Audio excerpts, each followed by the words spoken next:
Oui, ça ronki kam nuta hono ko salmin mako. Si maintenant tu te retrouves dans l'incapacité de lui rendre une salutation meilleure encore, mais quand même ne sois pas incapable de lui répondre avec une salutation pareille à la salutation qu'il t'avait adressée.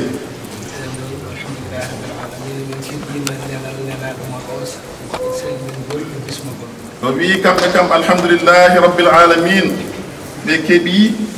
Ɓe keɗima nelaɗo mon o hono salminade ngol calmin ɗon ceerno en ɓe keɗima ngol e nelaɗo mon mo nelno ɗon nane o e bismago moɗon wi alhamdulillahi rabbil alamin. Ils ont bien écouté et bien entendu les salutations et aussi la bienvenue que vous lui avez souhaité par la langue de celui que vous aviez délégué pour transmettre cela à l'honorable cheikh. Cette salutation et cette bienvenue a été bien reçue.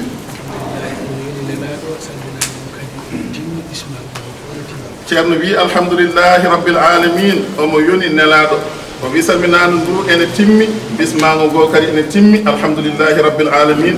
Et l'honorable cheikh dit louange à Allah. Les salutations sont parfaites et aussi la bienvenue qu'il a souhaité à l'honorable cheikh a été aussi impeccable, Inch'Allah Ta'ala, parce que donc ça vient d'une personne que vous avez déléguée, une personne donc qui a eu donc la sagesse, Inch'Allah, de bien transmettre cela et comme il faut à l'honorable cheikh.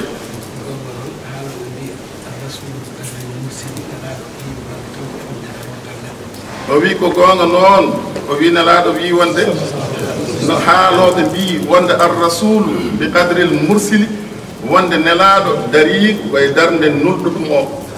Donc il a dit que ceux qui parlent ont dit que ar-rasul bi qadri al-mursili, que celui qui est envoyé est à l'image de celui qu'on a envoyé. Oui, donc on dit alhamdulillahi rabbil alamin timmal makko ko timmal mon on fof. Inch'Allah, donc c'est pour cela qu'alhamdulillahi rabbil alamin et le soin qu'il a eu et la sagesse qu'il a eu, c'est ce soin-là et cette sagesse-là donc retourne vers vous tous. Ceerno wi caggal yettude Allah noon e ɓe calmito on salminaɗo l'islam. Après avoir loué Allah, l'honorable cheikh lui aussi vous salue par la salutation de l'islam. Salminade sunna nelaɗo Allah sallallahu alayhi wa sallam et la salutation de la sunna du prophète Muhammad sallallahu alayhi wa sallam. Salminade mobtandu ender Tijaniya lawol cheikhana Ahmad Tijani radiyallahu ta'ala anhu, une salutation qui a été gardée et qui a été inclus dans la Tijaniya qui est la tariqa de cheikhana Ahmad Tijani radiyallahu ta'ala anhu. O wi salminadu kadi moftindu e nder guittol e korsa e nder enɗam. Il dit que c'est une salutation qui a été inclue dans de l'amour et qui est imprégnée aussi de considération et aussi de parenté. O wi ɗum fof ɓe tini ɗum e nder dental he. Donc il dit qu'ils ont ressenti tous ces liens-là dans cette assemblée. Oui, Eben Duto, Eben Biaon, Assalamu alaikum wa rahmatullahi ta'ala wa barakatuh. Et l'honorable chef dit qu'il revient lui aussi pour vous adresser ces salutations en vous disant Assalamu alaikum wa rahmatullahi ta'ala wa barakatuh.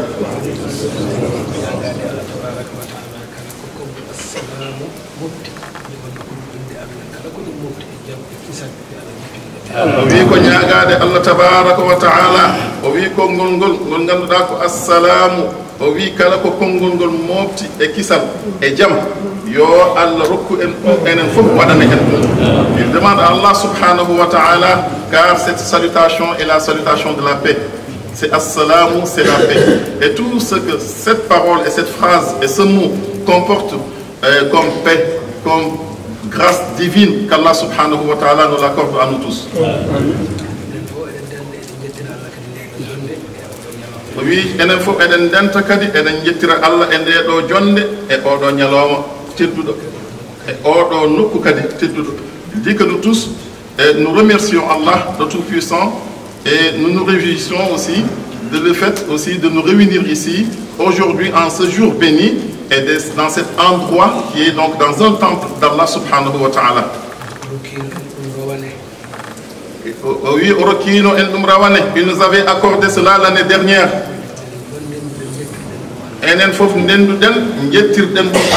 Nous nous sommes tous réunis et nous avons tous loué Allah pour cela.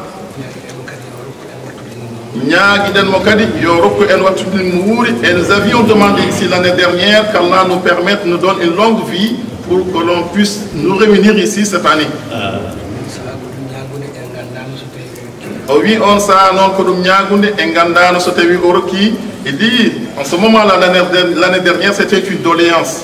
On avait demandé cela à Allah, mais on ne savait pas que si Allah nous avait accordé, nous avait offert cela ou pas. Il a dit que de l'année dernière à aujourd'hui, les jours sont nombreux.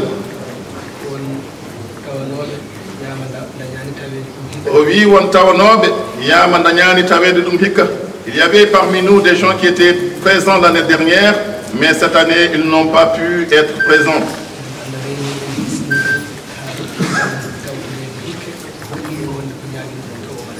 Oui, Allah reeni en hisni en rokki en tawede hikka holli en wonde ko ñaguinde mo rawane ko o rokki en ɗum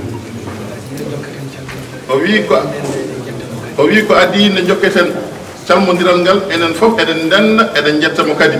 Il dit que nous autres, nous avions demandé à Allah subhanahu wa ta'ala d'être présents ici cette année. Nous avons vu que cela s'est exaucé. Nous sommes ici tous aujourd'hui réunis ici. Et l'honorable chef dit que cela c'est la réponse des doléances et des doigts qu'on avait demandé à Allah l'année dernière. Donc il a dit qu'avant de continuer d'abord dans les salutations, louons Allah et remercions tous Allah pour vraiment cette grâce et ce bienfait qu'Allah subhanahu wa ta'ala nous a accordé, le fait de vivre encore une année et de nous retrouver ici encore.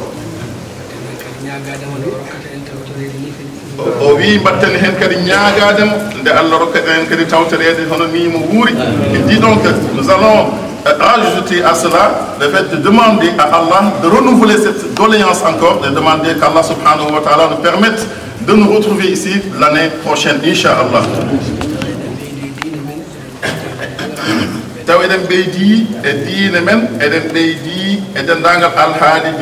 Et que cela nous trouve dans une augmentation sur tous les plans, dans notre religion et aussi dans nos activités et dans notre vie quotidienne.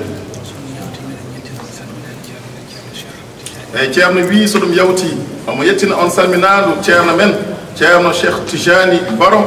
Il dit après cela il nous transmet à nous tous les salutations de notre très révérend guide spirituel Cheikh Ahmed Tijani Baro.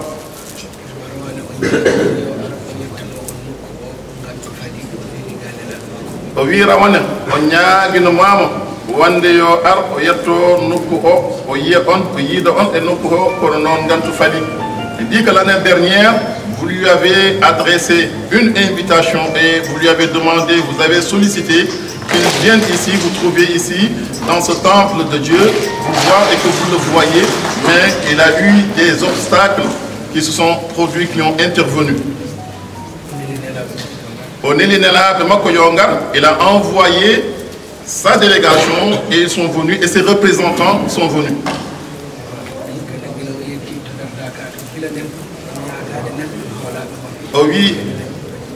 Oui, kadi gila o ari e Dakar he koye nder Dakar he jaati gittuɗon hoolaɓe mon neɗɗon ɓe haa to Dakar to wonde yo ñaago ceerno kadi hikka oɗon kessitini kadi ñaagunde wonde yo ceerno arɗo e nokku he. Il a dit que cette année vous avez quand même anticipé, c'est-à-dire vous êtes venus dès le début du Dakar, vous êtes venus là-bas voir l'honorable chef pour renouveler cette demande et cette quête de demander d'inviter notre chef pour qu'il puisse revenir ici cette année encore. Et il a accepté votre invitation depuis le Dakar.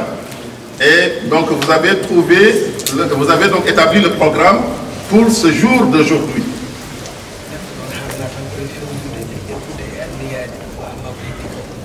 Ceerno wi neɗɗo noon hanna koye ƴeppude e fewjude e anniyaji o wi ko heddi ko noon ɗum koye juuɗe Allah woni. Dit l'être humain, lui il est très limité. Il est très limité, il est limité seulement dans le fait d'organiser et d'avoir une volonté de vouloir faire quelque chose, mais quand même ce qui reste maintenant, comme on dit, c'est Allah qui dispose. La disposition est dans les mains d'Allah.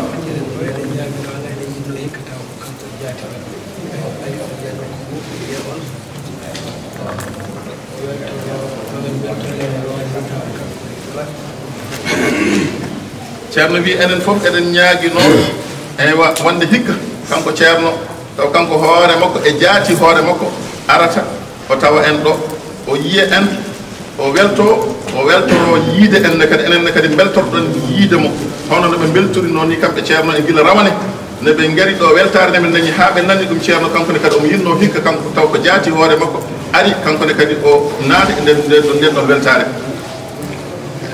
O wi kono noon kadi gantu fali.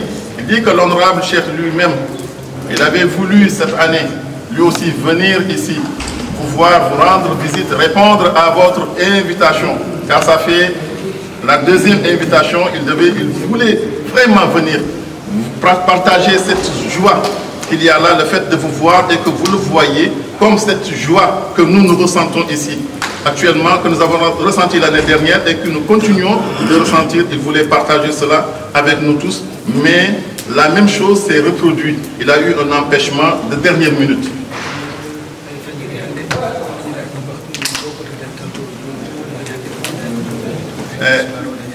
Ceerno ne haɓaɗen wonde fajiriji ɗi fof koto dental to o juulata ɗum gila ceerno Allah nannimo e leydi he fajiri fof mankani fajiri fof koto dental to o juulata ɗum o wirdida e maɓɓe fajiri fof kono noon fajiri oɗo o dañani wadde ɗum dañani juldede ɗon o dañani wirdidede ɗon hay tisbar o kadi o lomtin tan on sa ɗacciti waktu o dit que l'honorable chef depuis son arrivée ici en France toutes les prières de Fajr et les wadifas du matin et même de l'après-midi, il le fait toujours là-bas au pavillon à l'Assemblée, c'est-à-dire là, l'endroit où on a l'habitude de nous réunir, se réunir là-bas avec les musulmans. Il n'a jamais raté, il n'a jamais loupé un seul Fajr depuis lors. Mais cette prière de Fajr d'hier soir, de ce matin, il l'a raté et n'a pas pu faire la wadifa avec le groupe, avec les musulmans là-bas, et aussi il n'a pas pu faire la prière de Dhuhr avec la Jama'a.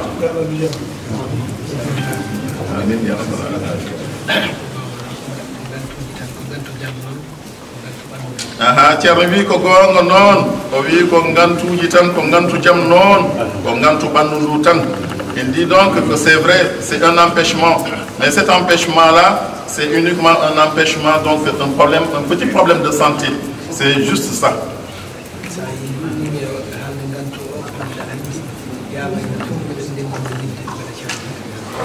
Ceerno wi o wi sa son jii wonde omo wi e ka ɗo haala o wi ko yama wonde enen heeɓe men enen fof o wi hay minen seeto o minen fof ewa ɓe lomtini ɓe ngari ɗo minen fof emin jinno hikka kam taw ceerno e hoore mum ene ara ɗo e yiida on e nokku o weltoɗo on ne kadi beltotoɗon yiidamo ɗum ne kadi minen fof emin jogui noon nden yidde.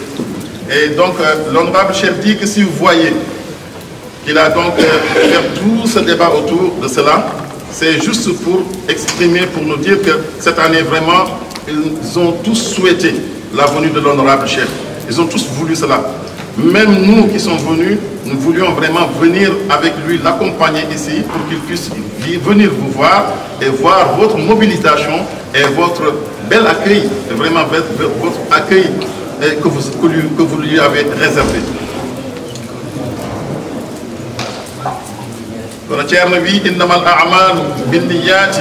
Dit que le prophète sallallahu alayhi wa sallam a dit dans son hadith que innamal a'malu binniyati.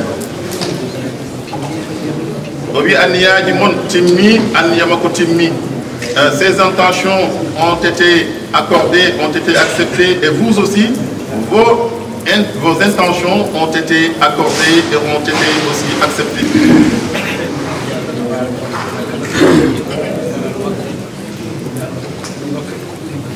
e ceerno wi eɗen ñaagui Allah tabaraka wa taala kala ko jortinoɗen e garal makko yo Allah rokku en ɗum rokka en kadi ko ɓuri ɗum dit que nous demandons à Allah tabaraka wa taala tout espoir que nous avions et toute intention que nous avions dans la venue de l'honorable cheikh, qu'Allah subhanahu wa ta'ala nous l'offre et que nous l'accorde, et qu'Allah subhanahu wa ta'ala nous accorde aussi même plus que cela, au-delà de notre espoir. Et après vous avoir salué et vous avoir fait sa visite spirituelle, o wi ko hollide on tan weltare mabbe e dental he c'est manifester sa joie, c'est vous manifester vous cette assemblée sa joie et aussi son contentement.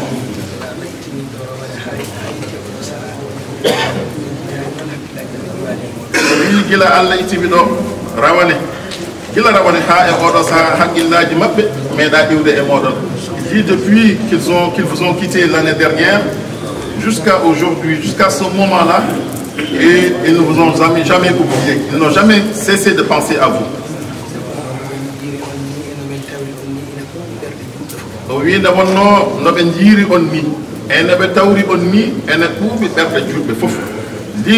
c'est parce que la façon, la manière dont ils vous ont trouvé et les comportements et les attitudes que vous avez sont des attitudes vraiment très satisfaisantes. Et donc il fait la fierté de tous les musulmans.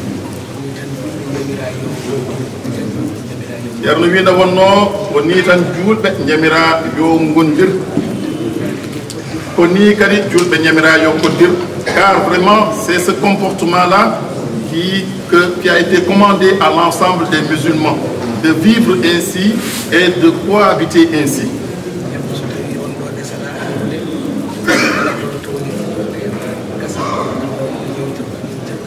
O wi taw noon no mbaɗon ni o wi neɗɗo fof e mon ɗesataki andede holto yowiti e askitorde mum e walla holngol leñol taw ɗesataki andede e mumen sona tan askitonorde wotere nde woni l'islam o e sunna o e tijaniya e enɗam julɓe o wi ko ɗum tan yiyete e moɗon e dit que car votre groupe ce qui fait votre particularité, c'est qu'on ne peut pas identifier entre vous, de savoir les appartenances, les obédiences parmi vous, les ethnies, mais vous êtes tous soudés, vous êtes tous ensemble, on ne peut pas voir une différence entre vous. Donc c'est ça qu'Allah subhanahu wa ta'ala a ordonné aux musulmans. Donc c'est ça qui fait réellement la beauté de votre assemblée. Oui, c'est ce que le prophète sallallahu alayhi wa sallam lui aussi nous a commandé.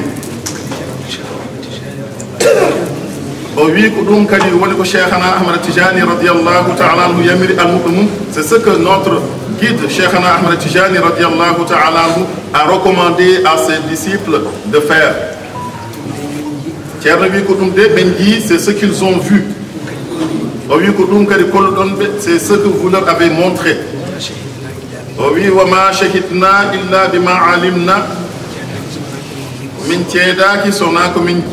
n'avons témoigné et nous n'avons attesté que de ce que nous avons vu nous-mêmes.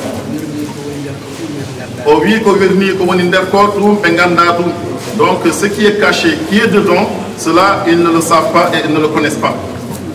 C'est ce qu'ils ont vu, c'est ce qu'ils ont constaté. C'est pour cela qu'ils demandent à Allah tabaraka wa ta'ala. Qu'Allah augmente cette assemblée de bienfaits et de grâces divines. Et qu'Allah subhanahu wa ta'ala augmente l'entente et la concorde. Qu'il augmente la baraka dans cette assemblée.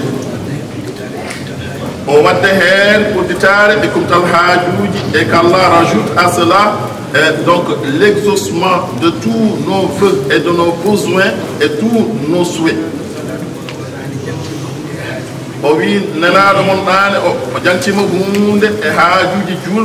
Il a dit celui que vous aviez délégué qui avait donc transmis votre message à l'honorable Cheikh, votre message de bienvenue, a cité donc un ensemble des difficultés, des problèmes dont nous sommes confrontés aujourd'hui.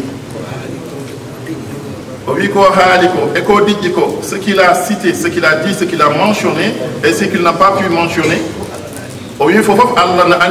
Il a dit que Allah le Tout-Puissant voit tout et connaît tout. Il dit que c'est Allah, il est l'unique. Donc c'est Allah subhanahu wa ta'ala le seul habilité à exaucer nos vœux. Même qu'Allah subhanahu wa ta'ala exauce l'ensemble de nos vœux et de nos besoins.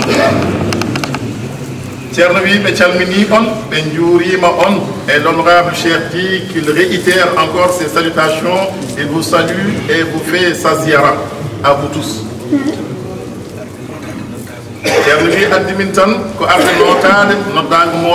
Ce qui nous a amené aujourd'hui, c'est venir répondre à votre appel et à votre invitation. Et renouveler les liens qui sont entre nous. Et s'entraider avec vous, fi sabilillah.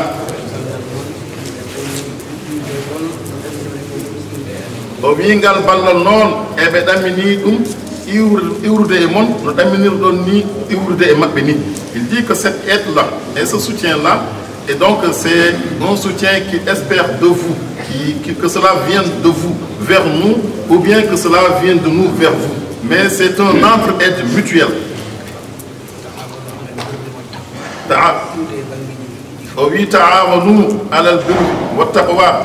Entre-aidez-vous mutuellement, cela signifie que cela doit venir des deux côtés. Il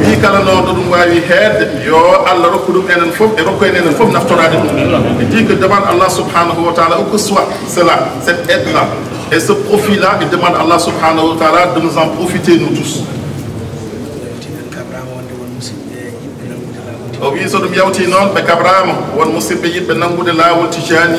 Donc on a informé à l'honorable Cheikh qu'il y a des gens qui veulent prendre la tariqa de Cheikh Ahmed Tijani radiallahu ta'ala. Oui, il souhaite à ceux-là la bienvenue. Oui, avant qu'on fasse la wadifa.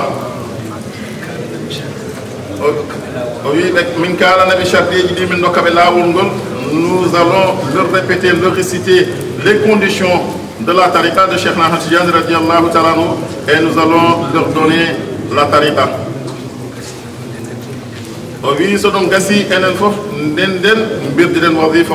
Et quand on finira cela, nous allons tous nous réunir et faire la wadifa.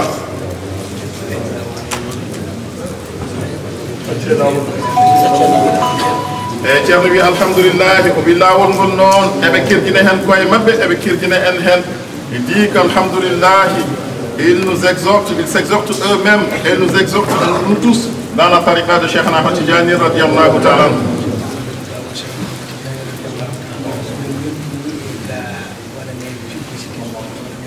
Et Thierry, là où Cheikh Ahmed Tijani radiallahu ta'ala, au lieu d'engol yondini, ga wadene de publicité, wala wadene de propagande. Il dit qu'alhamdulillah rabbil alamin, la tariqa de Cheikh Ahmed Tijani radiallahu ta'ala donc est une tariqa qui n'a pas besoin de publicité ou de propagande. Oui, c'est comme de l'eau de pluie. Oui, tous ont besoin d'eau.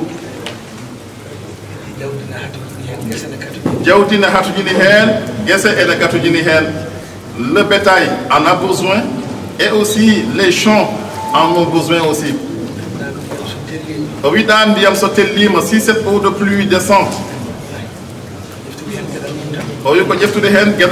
c'est prendre sa part de cette eau-là. Et que tu vas en profiter et t'en servir. o wi kono sohlani wiyeede ɗam ɗon ndiyam eɗam nafa eɗam waɗi barke ala ɗum kam sohlani wiide donc on n'aura plus besoin de publicité de publier cette eau de dire que cette eau c'est une eau bénite ou bien c'est une eau de ça et ça, mais quand cette eau là tombe là ce qui incombe aux gens maintenant c'est de venir prendre leur part et d'en profiter. O wi alhamdulillahi rabbil alamin noon cheikhana Ahmad Tijani radiallahu taala anhu ko noon way di alhamdulillahi rabbil alamin cheikhana Ahmad Tijani radiallahu taala anhu et ainsi no wi kono noon alhamdulillahi rabbil alamin ne wonno neɗɗo en rokka haqqille ko on haqqille kadi o faltorto gueɗe il dit qu'alhamdulillahi rabbil alamin on a donné à l'être humain le raisonnement. C'est par ce raisonnement-là que l'être humain fait le discernement entre les choses. Oh oui, Al-Qur'an ne faut-il de ni le Saint-Coran dans sa grandeur. Ne faut-il de barke dans l'abondance de la baraka qu'il y a dans le Saint-Coran. Oh oui, qu'on a Allah tabaraka wa ta'ala, oh oui, que Dieu hakillaji en o har defte e o ndero deftere. Il dit mais Allah subhanahu wa ta'ala il a dit que il ne s'adresse qu'aux gens qui réfléchissent et aux gens qui ont un bon raisonnement. Oh oui, des gens qui pensent, qui réfléchissent et des gens qui font le discernement. لِقُلِ الْأَلْبَابِ لِقَوْمٍ يَعْقِلُونَ لِقَوْمٍ يَتَفَكَّرُونَ لِقَوْمٍ يَتَدَبَّرُونَ لِقَوْمٍ يَتَذَكَّرُونَ. Allah ne parle qu'à ceux-là, ces gens qu'il vient d'énumérer. C'est pour cela.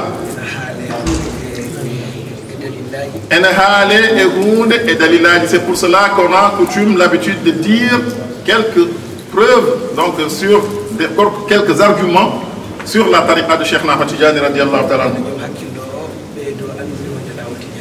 Mbele joom hakkille o ɓeydo andude wonde laawol tijaniya ko gonga pour que toute personne qui jouit d'un bon raisonnement puisse connaître que la tariqa de Cheikh Ahmad Tijani radiallahu ta'ala est une tariqa véridique. Oui, ça ƴeewi wonɓe nder laawol he. Si tu fais le constat et que tu vois ceux qui sont dans la tariqa, qui pratiquent la tariqa,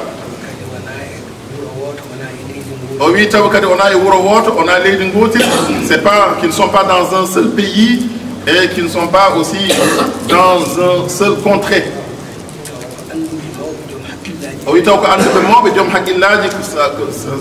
Des grands savants, des grands penseurs.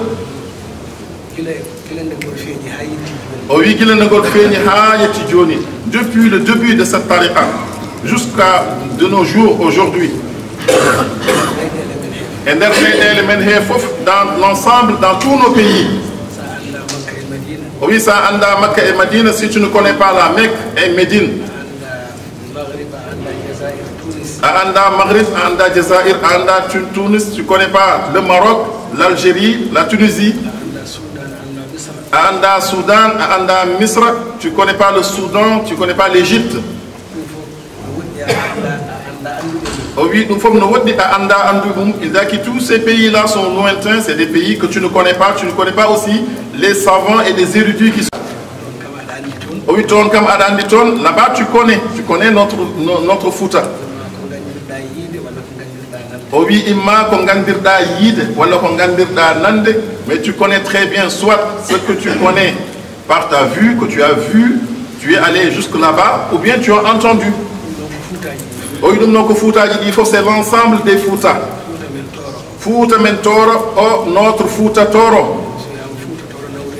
Oui, Fouta Toro non, Nauri, Rewa et Wargofof. Quand on mentionne, on dit Fouta Toro, c'est les deux Fouta, que ce soit l'autre rive et l'autre rive qui est du côté de la Mauritanie. C'est tout le Fouta. Oui, ça a eu Fouta Nyoro. Et quand tu dis Fouta Nyoro, et cela aussi emporte tout le Nyoro. Oui, ça vient Fouta Jalon, si tu parles de Fouta Jalon. Oui, tu as parlé de tout le Fouta qui est situé en Guinée. Oui, on connaît très bien tous les grands hommes de Dieu qui étaient dans ces Fouta. Oui, Cheikhana Omar al-Fouti, radiallahu ta'ala anhu, notre guide, notre cheikh, Cheikh al-Hajj Omar al-Fouti, radiallahu ta'ala anhu. Ko goto e worɓe lawol he, il est un des grands hommes de Dieu de cette tariqa. Oui, duuɓi kewɗi en hakkunde men e makko, il y a plusieurs années entre nous et lui.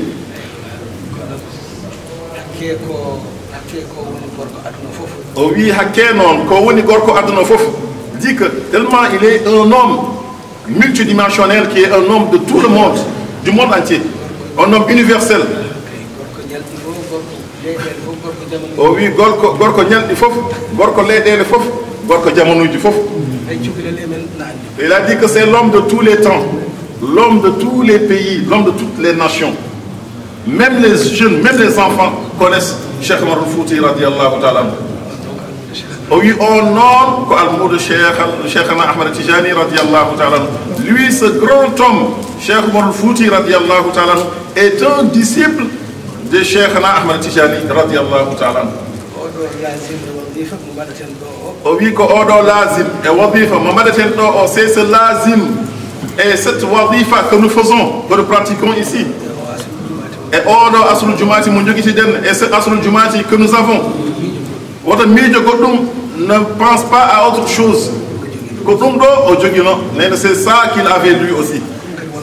Ko dum do kadi wonno hakkunde makko e Allah. C'est ce lazim et cette wadifa et ce hadratul juma qui était entre lui et Allah. Oh oui, on me dit que non. Cheikhana Omar, radiallahu ta'ala anhu. Donc il pense que Cheikh Omar, radiallahu ta'ala anhu. Oh oui, il ne parle pas des livres que lui-même a écrits. Oh oui, il dit que ces livres-là, seuls les savants et ceux qui connaissent, les connaisseurs, c'est eux.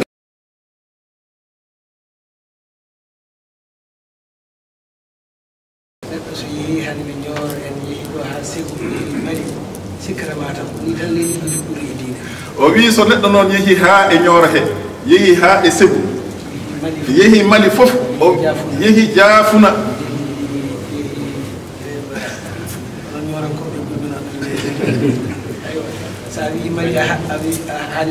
o wi sa wi Mali a haali leyɗele fof sa yeehi toon sa yii ko golli toon ko cikkata l'islam o ko ni fuɗɗoriɗa e ɗino nokkuji. Il dit que si tu vas dans le Nioro, si tu vas dans tout le Mali, l'étendue vraiment du grand royaume et de cette grande empire, cet empire que Cheikh Omar al-Fouti radiallahu ta'ala a construit, a implanté là-bas, quand tu vois ces vestiges historiques-là, tu penseras que le Mali a été créé ainsi, est venu ainsi.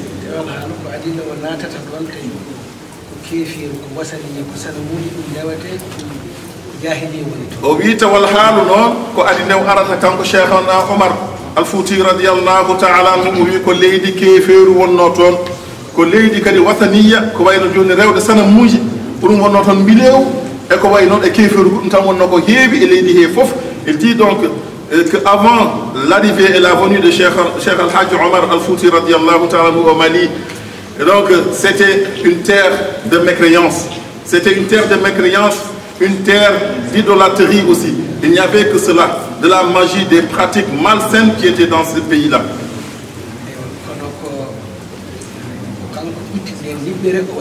Oh oui,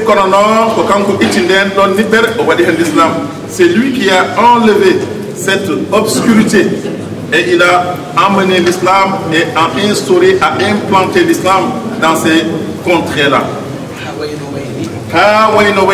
Et jusqu'à ce que l'islam est devenu ce qu'il est devenu ici dans le Mali. Oui, on me dit que non, n'est pas porte non, hakil le porte non.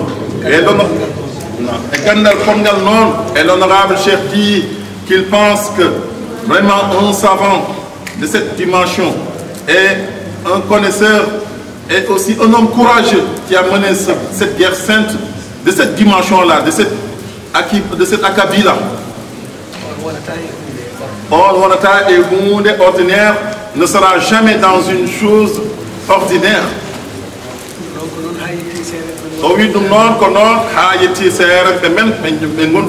Il a dit que cela est ainsi de suite jusqu'à nos jours, nos guides spirituels aujourd'hui avec qui nous vivons. O wi lawol tijaniya paamen ganden ko lawol gonga. Sachons désormais que la tariqa tijaniya est une tariqa de vérité. Fawigol kadi e dow deftere Allah basé sur le Saint Coran. Fawigol e nder sunna nelaɗo Allah sallallahu alayhi wa sallam, basé sur la sunna du prophète Mohammed sallallahu alayhi wa sallam. Ngol ala ko jibi, il y a aucun litige dedans.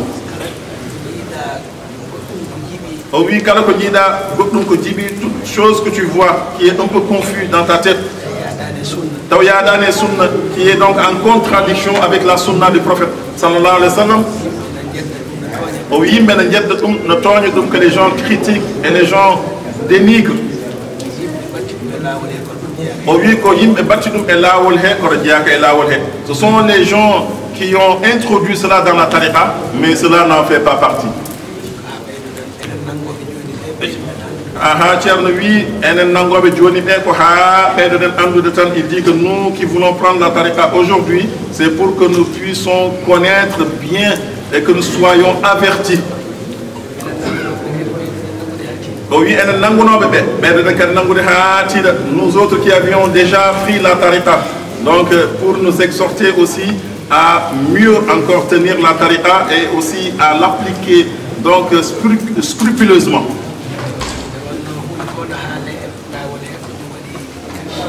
Aha, Thierno wi o wi nde wonno hunde fof ene haale e laawol he, ɗum noon ko ha o ɓeydo laɓɓitinande en tan.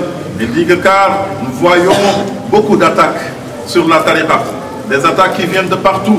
Donc c'est pour nous sensibiliser et pour nous éclairer plus. O wi gonga kam koko yeddete tan. Il a dit depuis donc le début des temps, on voit toujours des vérités, des gens qui contestent des vérités. Oui, Al-Qur'an yeddama, nelaɗo salatan yeddama. Même le Saint Coran a été contesté, a été critiqué. Le Saint Prophète Mohammed sallallahu alayhi wa sallam, lui aussi, il a été démenti, il a été critiqué par des gens.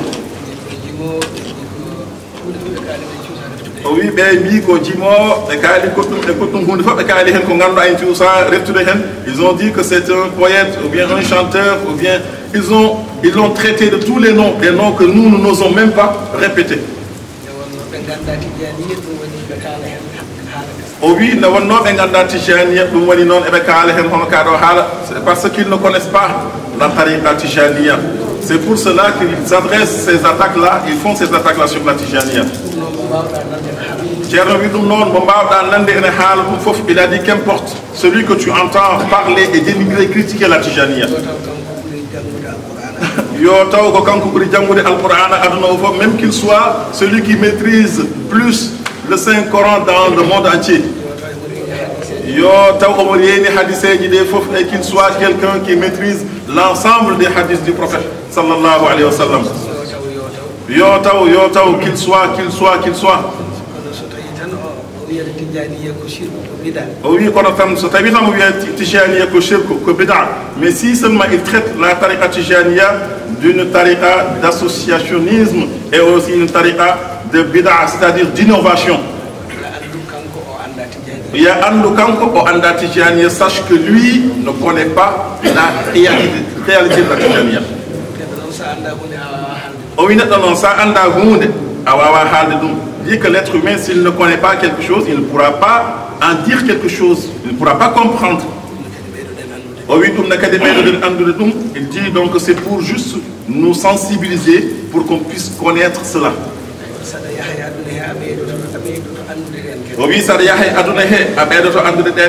Il a dit que si tu voyages dans le monde, que tu circules dans le monde, que tu voyages dans le monde, que tu vas un peu partout dans le monde, tu augmentes d'expérience dans ces choses-là.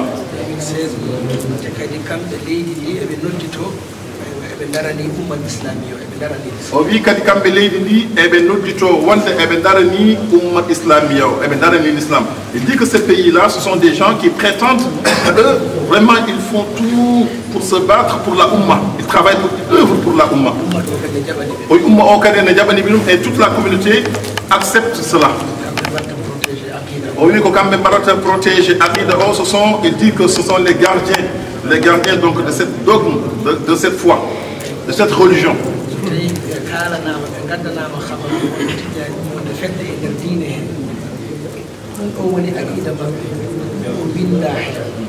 waɗide ɓe jaɓata ha eɓe jangina ɗum ɗummata pour firtude holno yaade hande dañi confirmation celluɗo ɓe kañe piyeji maɓɓe ɓe mbaɗa lusna yaha toon waɗa ɗum vérifié ƴeewa soɓe tawi ɗum hande aduna wawi moɗinirnuta mbaɗa caméraji maɓɓe ɓe ƴefta ɓe gartirana anduɓe ɓe wonde han ɓeɗo de ko ɗum ɗo ndinortoa koɓe kaali nde fenande ɓe mbaɗe nder diine he so gasi noon so yiɗi hankkadi ɓe binde gon neɗɗo ummoto tan wiyima wonde ko ɗum ɗo tan tuugoɗa e haala ma jaranma jangguinde ɗum ha haala ko foti wontete ala hen ko woni gonga ɓuri famde ɗum mbawmi wiide ɗum ko wonde ɓe ɗumɗaji Et l'honorable chef dit que ces gens-là,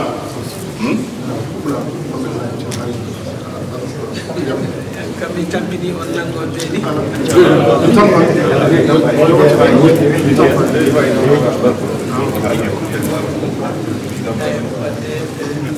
ɗo ko ha tan wi wonde ko ha tan ɓeydoɗen andude wonde ɗum ɗo foof ene haale c'est pour que l'on puisse savoir que il y a ces paroles là dans le monde mawɓe nanniɓe nder laboratoire ji maɓɓe daari ɗum ƴewtinima ɗo ha mbi ɗum ko hayre jama et que tous les ingénieurs et les laboratoires et donc ils ont tous pris cela, ils ont mis dans leur laboratoire et bien donc scruté la pierre, ils ont dit que c'est du vrai diamant. Oui, ça va Cheikhna Omar El Haïti donc de Cheikhna Omar jusqu'à nos guides spirituels aujourd'hui contemporains aujourd'hui. Il y a même de nos savants et ces érudits là qui sont là, qui sont contemporains, qui sont des jeunes. Thierno Mohamed Samasen, Thierno Ali Tchamen, Thierno Mohamed Samas, Thierno Ali Tcham. Donc la plupart d'entre nous, c'est eux qui nous ont enseigné. Eux et leur guide spirituel, leur chiour. Oui, mais comme vous me dites, le laboratoire, eux tous, vraiment, cette pierre de diamant est passée par leur laboratoire. Eux tous, ils ont scruté, ils ont bien regardé. Depuis que diamant, ils ont confirmé que c'est du diamant. Oui, et tu vois, tu le tiens dans tes mains. Conférence, internet, que tu vois une personne dans une conférence, ou bien que tu le vois à la télévision, ou bien dans l'internet.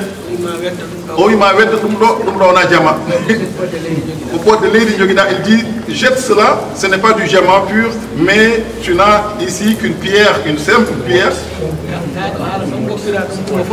Non. Oui, cette parole-là seulement te fait laisser cette science et cette certitude que tu avais avant. Et que tu jettes cette pierre-là. Tout que tu aies un doute dans ton cœur. Oui, toi, tu n'as pas de chance. Oui, s'il parle. Oui, moi, dit bien sûr, oui. Ah, vraiment, c'est une pierre en terre. Mais quand même, mets dans ta poche et garde-le. Ce diamant-là, quand la nuit va se dissiper, quand le jour viendra, que chacun maintenant ouvre sa main pour voir ce qu'il avait donc tenu, ce qu'il avait dans sa main.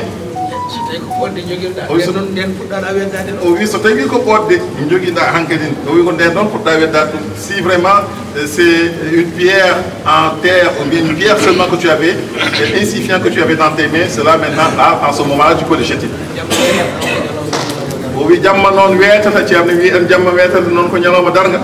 Il dit donc, il parle donc du jour qui va venir, et ce jour-là, ce grand jour, c'est le grand jour, le jour du jugement. Oui,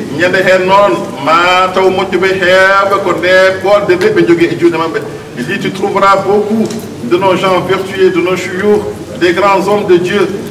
Tous avaient cette pierre-là dans leurs mains. Prenons notre tariqa, notre tijaniya. Et pour l'art. aha so won noon mo ɓernde mum jolni yidde jaggude taw nanata chardiji ɗi e pular o on saago noon o haala nde noon e ɗemgal ngal o nanata ngal e kettoɗen chardiji laawol tijani ene kaale chardiji laawol tijani ko nogas e tati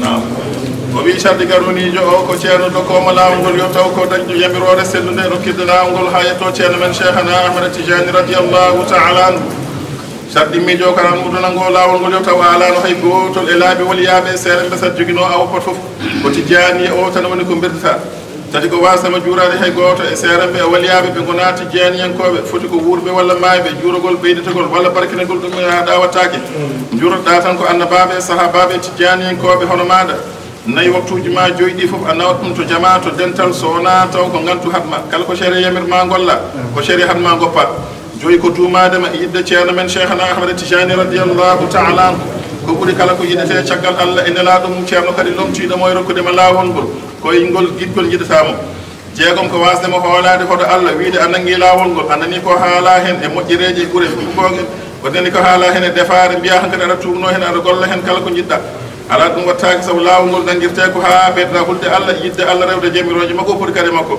jeeɗiɗi a yeddata ceerno men cheikhana ahmad tijani radiallahu taala anhu kala ko nanɗa o haalima o golli a añatamo gaño makko ne kadi a wattamo sehil a wattamo jaaɗiɗo jeetete a fellitat so tawi a nangui laawol ngol duumaɗen ha maari taw woppani jeenayi a fellitat fibde e gonɗinde jabde kala ko haala e laawol he e moƴƴereji e ɓuuri fof ko gonga ene jeeya hen seeɗa ko haɓra hen wonde ceerno men cheikhana ahmad tijani radiallahu taala anhu o wi wonde nelaɗo allah sallllahu alayhi wa sallam wimo so tawi neɗɗo nangui laawol ngol o duumima hen ha o maayi hen o defanima jomum nadde aljanna kaaɗeki maari o tinata ko noonne kadi o hasbetaki o leftetaki siraɗi kadi o taccita ɗum pele makko koye dow baleɓe malaikaji o taccide ko ɓuuri yawde maƴagu yitere o defanima jomum kadi ma hudde e makko to aljanna ala illiyina wona kanko tan goto nangguɗo laawol ngol kono kanko e nene makko e bam makko e ɓiɓɓe makko e rewɓe makko e isiraɓe makko resenɓe mo walla ɓe o resiniɓe hen fof ma nata aljanna sa barke makko kanko tan goto nangguɗo laawol ngol hay sinno kamɓe ɓeɗo limta ɓe nanggani laawol ngol ɗon ɗo ɓe juula ɓe jeddani ceerno men cheikhana ahmad tijani radiallahu taala anhu sappo yahata e laawol he aɗa witta bittugol jeddowo aɗa namdo holno ceerno men cheikh tidiani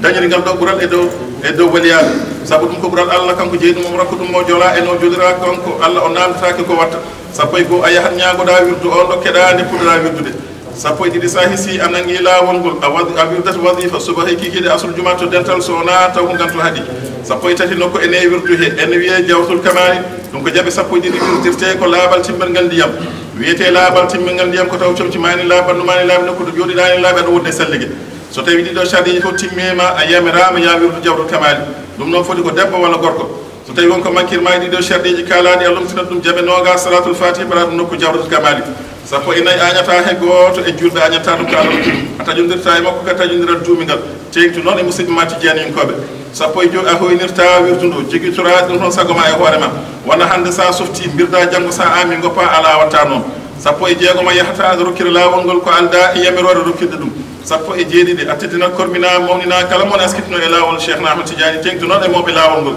sappo e jeetati so tawi aɗa wirdo lasim yo taw comci mani laaɓanno mani laaɓi sappo e jeenayi nokkude jooɗiɗa ene laaɓi aɗa wonde salligue kono so tawi wonko mankirma e ɗeɗo laaɓe kalaɗe ha joni hattama wirdude lasim nde tawno lasim kañum wostetake woppetake fatotake lomtintake ɗum waɗi ɗo laaɓanma tolni fof ene wodanma wirduma on sella noga so tawi aɗa wirda a jooɗot kuccita fuɗnaguel fuɗɗode ha wortode sona taw aɗa jooɗi e da'ira wadifa ɗum ko jeece musidɓe kuccitta walla aɗa yaha e yolde aɗa yaha hakkude nokku e nokku ɗum noon ɗo tinema kucciti fof ko ɗon kuccita foti ka jolɗo walla ka baɗɗiɗo walla ka jaarowo koyɗe ma nogas e goo so tawi aɗa wirda a deƴƴan deeƴa haala e golle fof ko pa sowona taw dañema haaju haalde ma ko nenema jibinɗoma walla bamma jibinɗo walla ceernoma dokkunoma laawol ngol debbo kañum ne wattanama hen joom galle mum ɓeɗo limtaɓe wiyama so tawi ɓe tawima aɗa jooɗi aɗa wirda ɓe kalde ma yamirama yanango yaɓere jaborɗa jomum ɗemgal ma lamgal ha o gayna haaju makko e ma on saaha jokka wirduma ne selli bonani nogas e ɗiɗi so tawi aɗa wirda a tamnan mbaɗi ceerno cheikhna ahmad tidiane radiallahu taala anhu mbaɗa aɗa jooɗiɗo yeeso makko aɗa ɓeytorome wirduma guel fuɗɗode ha wortode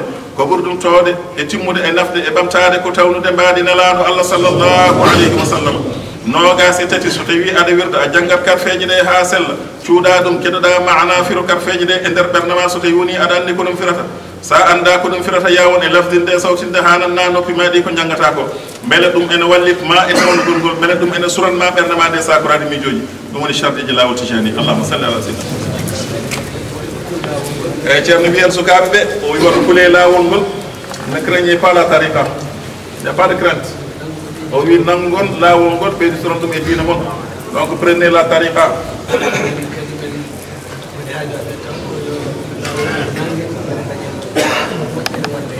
Ceerno wi kamɓene kadi haaju maɓɓe tan so mbele laawol ngol ene nangge mbele kadi enen daña moƴƴere wonde hende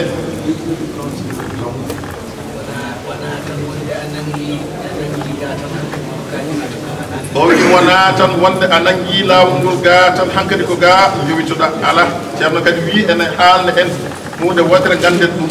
Donc c'est pour nous faire une précision. Cela ne signifie pas que tu as pris la tariqa avec quelqu'un, c'est forcément maintenant tu es avec lui. Kocherno Manon, il est ton guide, il est parmi tes guides. Owoni sababu hala wongul yettima, il a été un sabab pour que tu prennes la tariqa.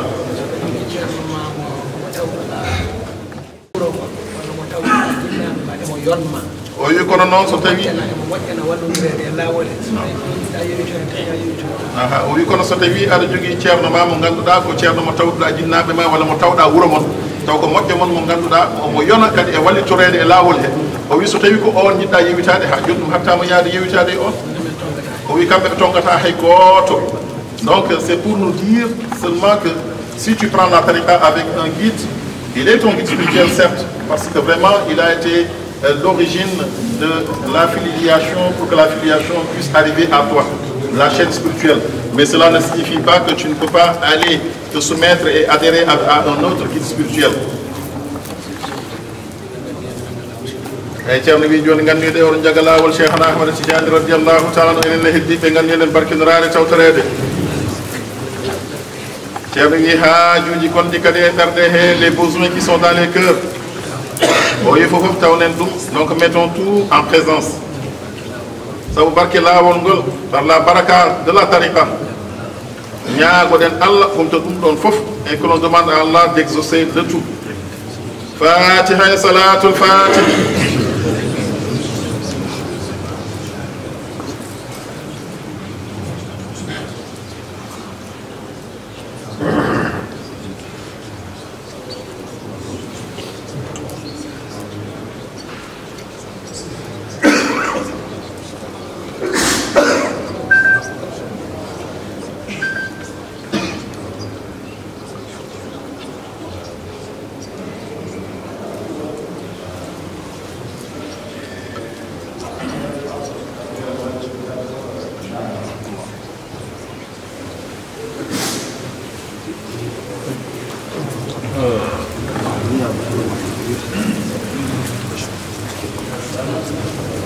ويمدك لازم وظيفة يبدو الجمع وما يسمع